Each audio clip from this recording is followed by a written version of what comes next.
Right everyone, lots and lots of people have contacted me asking how I wire my layouts up. Right, it is very basic, it is very simple and anyone can do it. In a way it's a little bit like knitting. I watched my wife knitting and was it knit one, purl one, or knit a row, purl a row, whatever. But she's doing the same stitch over and over again. And if you do enough stitches, you finish up with a pullover or scarf or whatever it may be. Same with wiring a layout up. I do the same thing over and over and over again for each section of track. And when I've finished, I've got a layout that I can use any controller on any part of the layout to work any loco at any time. And it all boils down to using the section system. Now if you look at this layout here, this diagram, it's a bit crude, it's very agricultural, but so what, it does work and I can understand it. Now let's take any of these rotary switches, these things.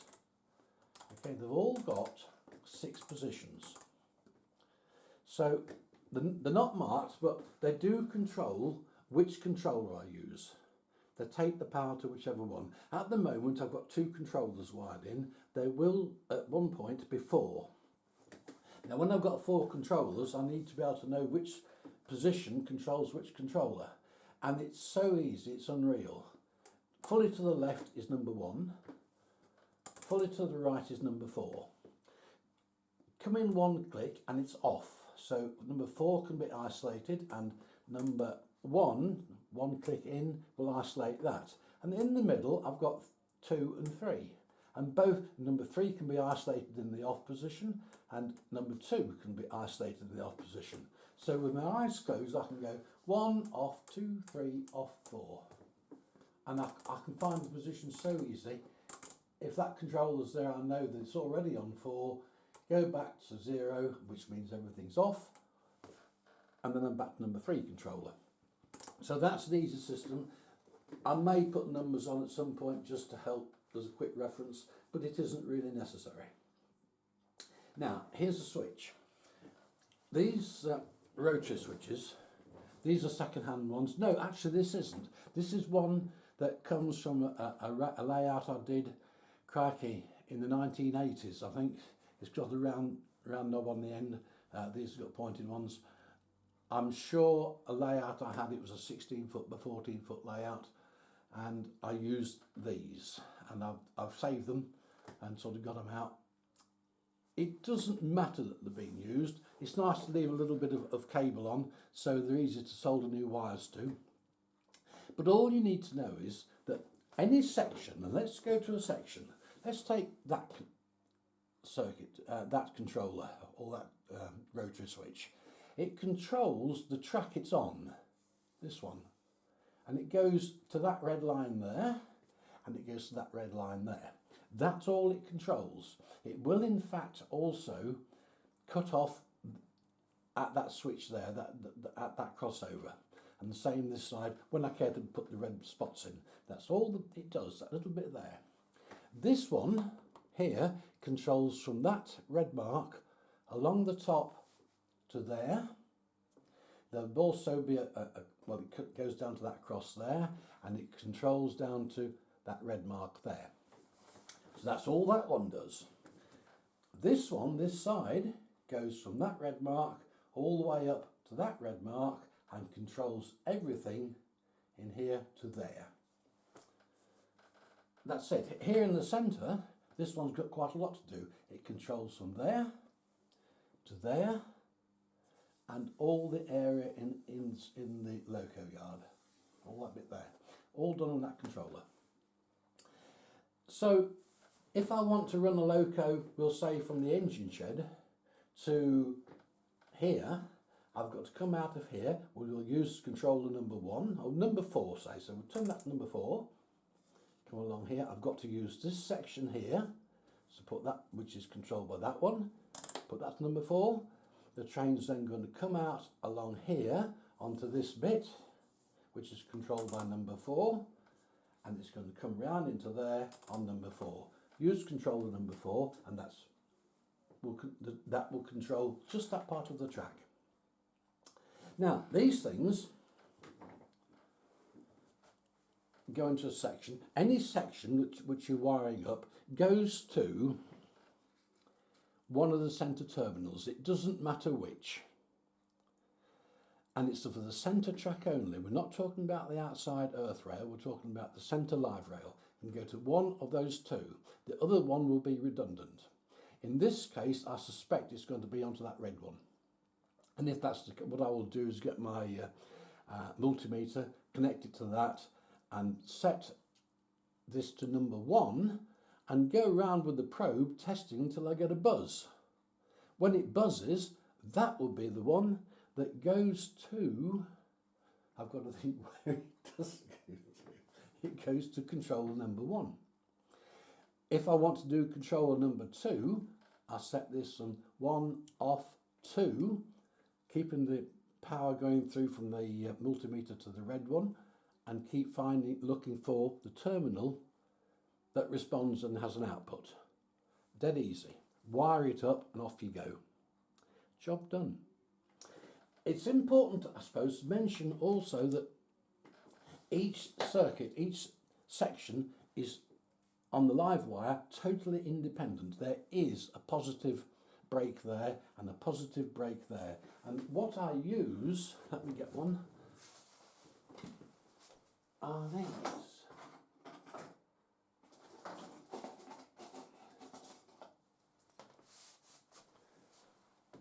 I use isolating switches too, that's a dirty old thing, but that forms the break, that can go there, and the terminal for that can go onto there.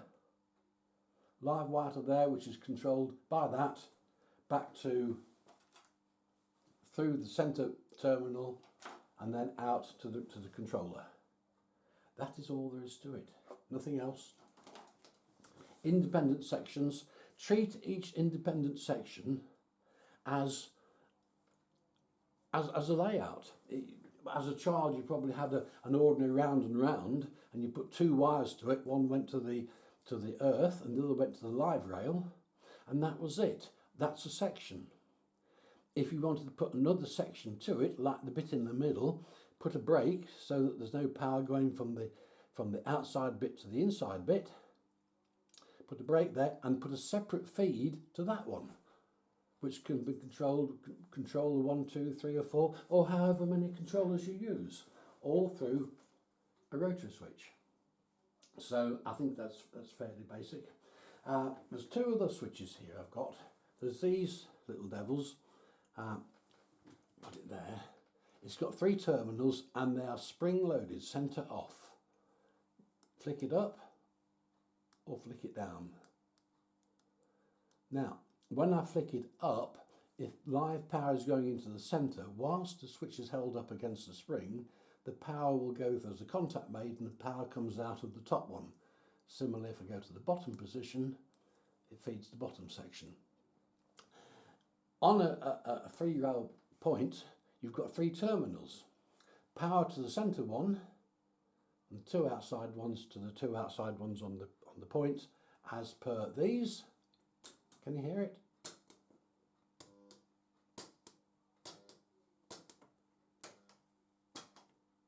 They're all wired in using 3 points. Power to the centre, and once I flick it up, power is going to the outer one, which goes to the outer cable, the outer terminal on the point.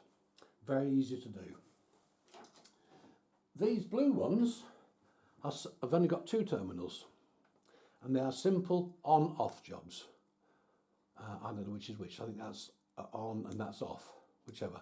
But on here, I'm going to park locos. There will be room for 2 locos. Same here. The ones at the back need the power isolating from the front section. So there will be a rail brake put in there. I haven't done it yet. There and there. And I will take power from that track down to one of these terminals here. And then the other terminal will go back to that track. And that way I can isolate the 3 end sections. Hornby Dublo made the isolating switches, but they were big ones. I'm using modern small ones. And that, ladies and gentlemen, is wiring up. It's all very basic, it's all very simple, it's all very agricultural, but it works. Be thankful that you're not wiring 2 rail up, because then it's a lot more complicated, particularly if you have live frog points. But on the old-fashioned Hornby Dublo 3 rail, that is what we're talking about, it is a very easy thing to do. You do a section at a time. Choose where you want the sections. Make sure you've got an isolator or a break at that point, and then wire each section up independently to the 4 controllers. What else? Yes, one more thing to mention on these rotary switches. If you're buying new, you can get 2 types. I mean, they all look the same, but some have got what they call break before make system, which means every time you flick the switch, it doesn't just go from one to the next. There is a bit in the centre where it is totally broken. There's no power going to anything, and that way you don't get short circuits. So it's a clean break from, say, number 2 to number 3. There is a bit in the middle where it is totally dead. There's no power going anywhere. You do want the break before make ones. And that's it. The switches, the little blue ones, I think they work out at about 80p a piece. The point control ones, I think they're £1.05. Rotary switches, to be fair, I've kept a lot of old ones, so I'm not up on modern prices. But I did get some from an electrician recently. I went to the guy and said, have you got any old rotary switches? And he rooted around in a cardboard box and came up with 7 or 8, and he said, give me a couple of quid. And I've got those, they're old as the hills, but they do the job.